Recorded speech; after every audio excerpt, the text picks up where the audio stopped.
Namaste and welcome you all for India Yoga Arogya series. And this series today will add you another very important practice series which is called cold and cough. There are a lot of practice can be done in this, but there are few things already available in our page or YouTube. You can look into that. It is a Jalaneti, Sutraneti can be practiced every day, and also Kapalabhati and Mukhadauti is very helpful to overcome cold and cough. That is already the detailed explanation available in the YouTube page India Yoga. And then there is other practices. It's very important to work regularly. It is a Surya Namaskara. The detailed version available in the India Yoga YouTube page again, but we will give you a series of work here. You can just take a look, stand in front of the mat and in Tadasana. From there, gradually bring your hands in front of the chest, but make sure the spine uplifted and normal breathing there. Then gradually raise your hands straight up, extended really tall, slightly lean back and arch. If it feels comfortable, you can look up your thumb. Then exhale and gradually extend all the way from the hip and lengthen it front, bend front fully. Then bend the knee, kick the right leg back, push the hip and point the toe and look front. From there, slowly take in and both legs back, body straight like a stick. Then toes, knees, below the breast, forehead and palms, 8 limbs resting on that Sastanga Namaskarasana. From there, gradually inhale, lift the head and arch your back, toes pointed and extend your trunk. Then Bhudarasana, take your toes in and raise the hip and extend your spine and pull the lower abdomen actively here. Then again Ekapada Prasaranasana, bring your right foot next to right hand and push the left toes pointed out. Then Padahastasana, both legs bend front, maximum bend front. Then extend your trunk and lengthen right from the hip to the wrist and gradually come up with a good extension and smoothly lengthen, try to see your thumb but without stressing the neck.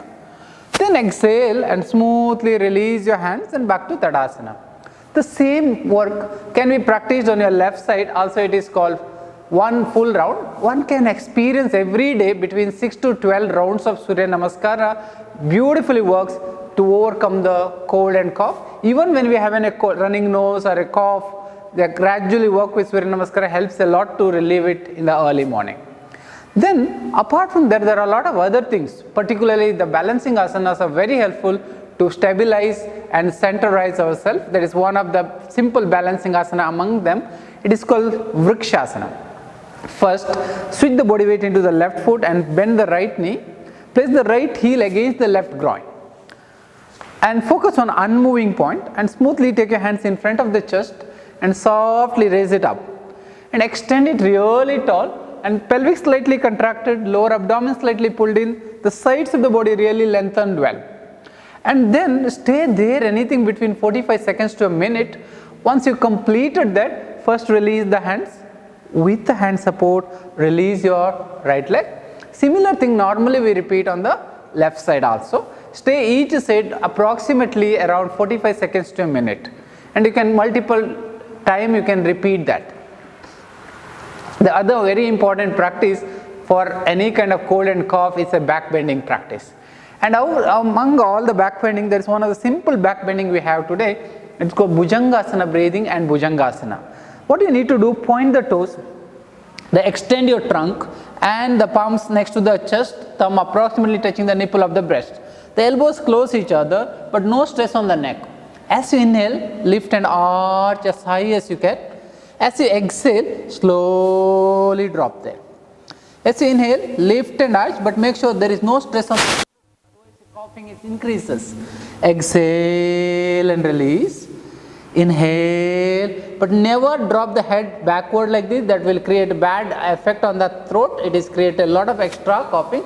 This repetition can be repeated around 9 to 10 times. Inhalation up, exhalation down. The last one, inhale and lift and roll. Then gradually take your hands behind your back or next on the floor.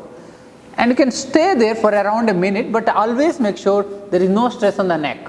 But legs are active there. The spine is active there, but no stress on the face.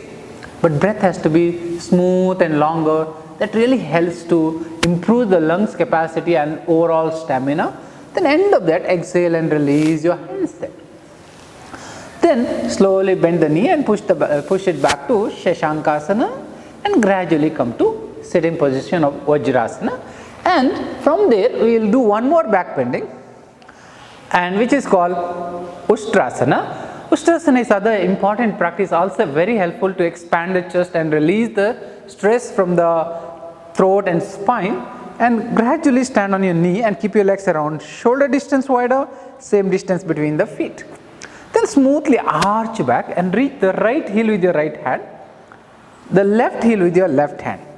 Then in case you have a cough, don't drop the head, otherwise smoothly drop the head. Only cold is drop the head, but if you have a cough, please don't drop the head. And keep expanding the chest as much as you can. The body is really rounded well, head dropped, and a very normal breathing happens around. And stay there anything between 45 seconds to a minute. And that can, once you are completed there, first release one hand back on your waist and softly turn to the other side and gradually come up. And slowly come back to seated position. This can be repeated quite a few times in a day. That really helps, and a regular practice also helps for many other problems too. And apart from that, there is other important work. Any kind of inversion or balancing asanas are always helpful, and among them one of the simple inversion we are going to work is called Sarvangasana, the shoulder stand, called as a mother of all asanas. Slowly bend the knee and pull the thighs against the chest and smoothly raise the hips up and support the hands on your waist and extend your trunk. Bring the elbows as close as possible. Make sure in case you have coughing, please don't do this. During the cough, one should not do. It increases the pressure on the throat and cough increases too. And otherwise, it's a regular practice, releases all the rigidness and the uncomfortableness from the throat, and also very helpful for respiratory system. And then stay there around 45 seconds to a minute again here. Once very comfortably finished there, first bend the knee, release the hands, smoothly release the spine vertebra by vertebra. Then cross your legs simple or with a Padmasana, and then gradually arch your back and expand the chest and bring the crown of the head on the floor. Once again you have to remember there is a huge stretch comes on the throat. Contraction of the throat or a stretch of the throat both can create coughing. This is whenever you have a cough, that time you should not do. During the cold you can do, but not during the cough. But you can see that quite a lot of expansion here again. The crown of the head on the floor, the thighs are pushed down, elbows supporting here, the chest expanded really well, the breathing goes smooth and long in this. Once end of that, when you finished, slowly lift the head with the elbow support and gradually release and gradually come to seated position, or you can go to Shavasana after that. And these are the few simple practice.